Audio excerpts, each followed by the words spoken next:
Welcome to the Emerald Glacier. So this is a story that I don't tell a lot of folks because it is so unbelievable that it sounds made up. So I need a drink for this one.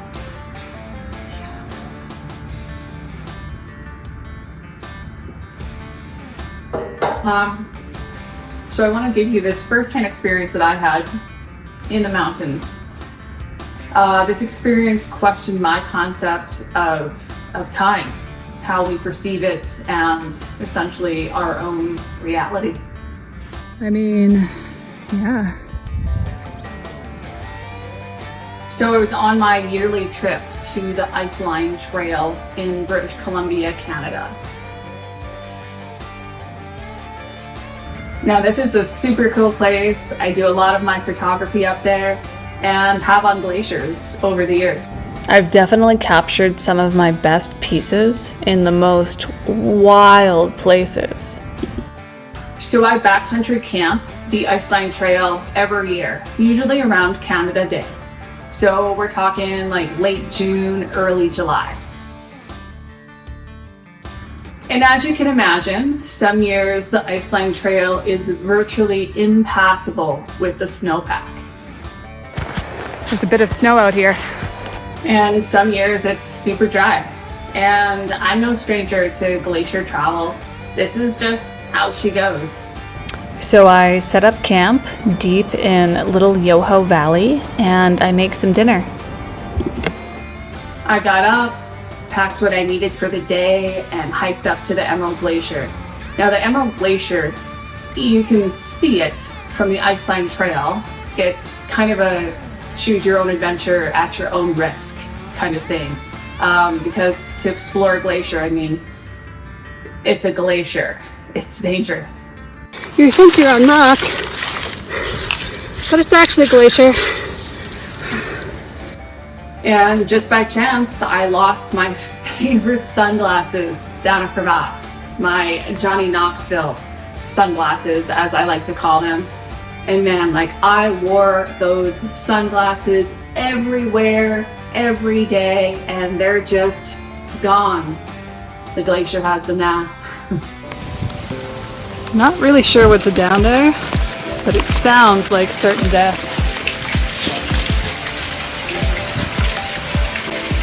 Yep. Alas, glaciers can be tricky and deceiving. They're shapeshifters. They're constantly changing. I remember going up to the whacked ice fields 3 years ago, and there was this really cool feature that you could walk through. 3 years later, it's gone. It doesn't exist. Melted. 3 years. That's all it took. So anyways, when I'm on my solo adventures, I always set up my little iPhone and I do this beer cheers thing to the camera for my friends and my family at home that are worried about me.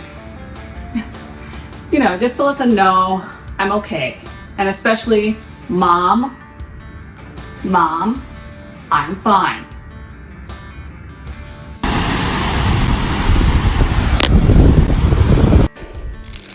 One for the homies up north.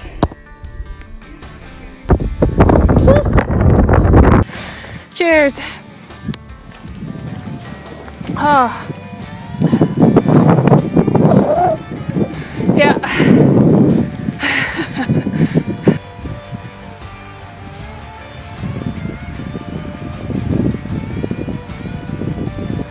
So this particular year, there was a huge snowpack up on the ice fields and the Emerald Glacier herself. Shameless suntanning still happened. It's June.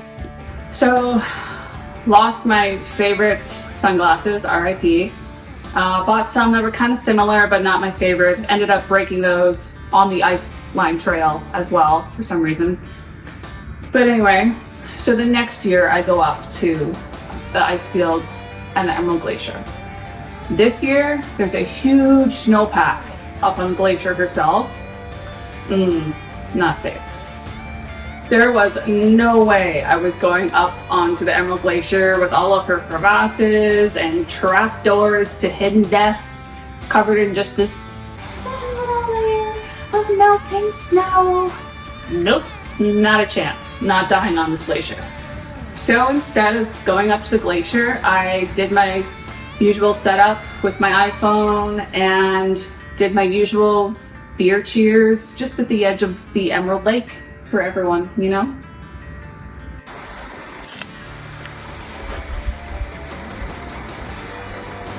So I do my beer cheers and I look down. And those are my sunglasses.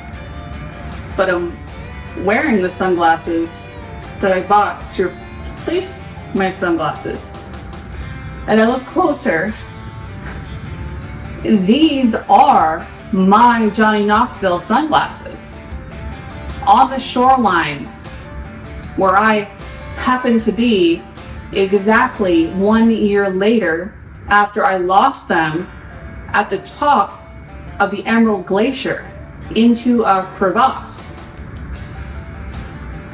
But they're here at my feet right now, a year later.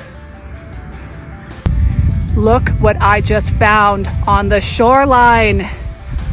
Are you kidding me? It made me, for a moment, it felt like forever, question my own reality and time itself. Had the last year of my life even happened? Was that last year just a dream and I had never left the glacier? I mean, they're so scratched I can barely see out of them, but ha! If you get a chance on probably TikTok, look up "The Lamp Looks Weird." And it's a story about a guy who had a concussion, woke up in the hospital, carried on with life, went to school, got married, had kids, and he got obsessed with this lamp. So the lamp started to look weird to him. And one day he woke up from his concussion from 20 years ago.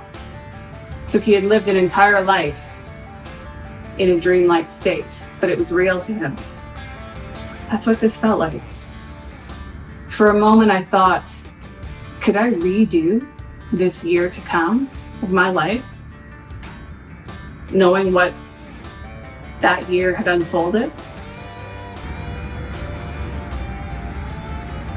And what does this mean for time, our perception of reality? You see, all your problems seem pretty small and silly when your favorite lost sunglasses are magically transported to you by the glacier gods. As if this year was just a speck of time, as it is. Our whole lives in comparison to the mountains, I mean, we're just a blip on their radar. We're there for a moment and gone.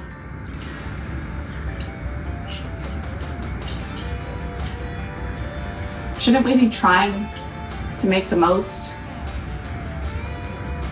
meaning and creativity and as much happiness from what tiny few moments we're given in this strange place? I really can't even see through them. They're so scratched from the glacier. But they're special. They've had a wild ride.